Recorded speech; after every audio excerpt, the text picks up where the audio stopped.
ओम श्री परमात्मने नमः। योग दर्शन शास्त्र समाधि पाद के चौथा सूत्र, वृत्ति सारूप्यम इत्ररत्र।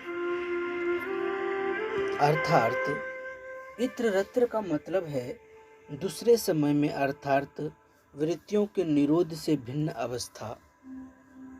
दृष्टा का वृत्ति के समय,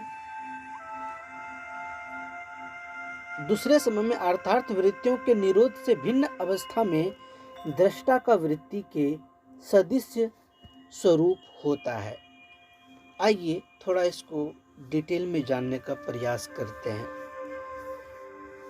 यहाँ पर जब चित्त की वृत्तियों का निरोध नहीं होता, तब जीवात्मा चित्त की वृत्तियों के स्वरूप अनुरूप ही अपना व्यवहार करता है।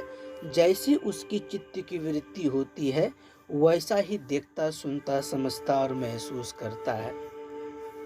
अर्थात वृत्तियां संसार की ओर भी ले आती हैं और अक्लिष्ट अर्थात सुख देने वाली होने से भीतर की ओर ले जाने वाली भी सहायक होती है।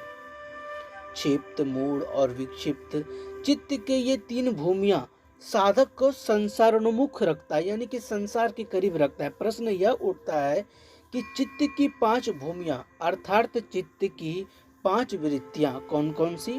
क्षिप्त, मूढ़, विक्षिप्त, एकाग्र एवं निरुद्ध में से जब साधक निरुद्ध स्थिति में न होकर क्षिप्त, मूढ़ या विक्षिप्त किसी एक स्थिति में होता है, तो जीवात्मा इन वृत्तियों के सदृश क्यों हो जाता है? इसका कुल इतना कारण है कि स्वभाव से ही इंद्रियां बहिर्गामी होती है और निरुद्ध एवं एकाग्र भूमि को छोड़कर सभी भूमियों में वृत्तियां बाहर की ओर ले जाती हैं। जीवात्मा बाहर का अनुभव बाह्य इंद्रियों के माध्यम से ही कर सकता है, इसलिए वह वृत्ति सारूप्य होकर अर्थात वृत्ति जैसे स्वरूप वाला होकर ही अनुभव ले सकता है। चूंकि प्रथम और तीनों चित्त भूमियां संसार का ज्ञान कराने में सक्षम है और इनकी गति एकाग्र और निरुद्ध दोनों के सर्वथा विपरीत है, तो यह कभी भी स्वरूप की ओर न ले जाकर रूप यानी संसार की ओर ले जाती है। योग एकाग्र भूमि से प्रारंभ होकर निरुद्ध अवस्था में पूर्णता को प्राप्त होता हुआ साथ साथ ही स्वरूप प्रतिष्ठित करता है। ऐसा नहीं होता है कि जीवात्मा वृत्ति ही हो जाता है, बल्कि मणि सदृश भासता है।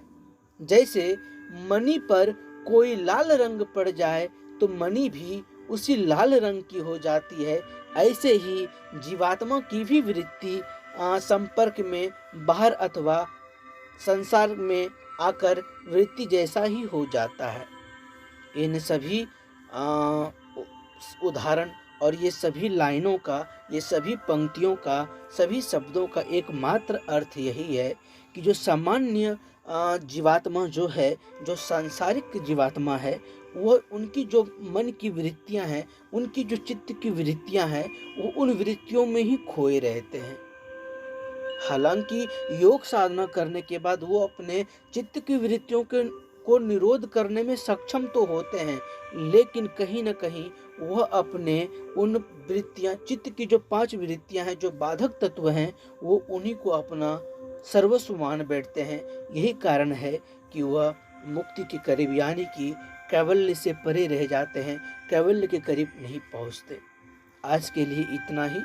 अब हम अगले सूत्र में बात करेंगे। तब तक आप लोग हंसते रहिए, मुस्कुराते रहिए, गदगदाते रहिए। ओम नमो नारायण।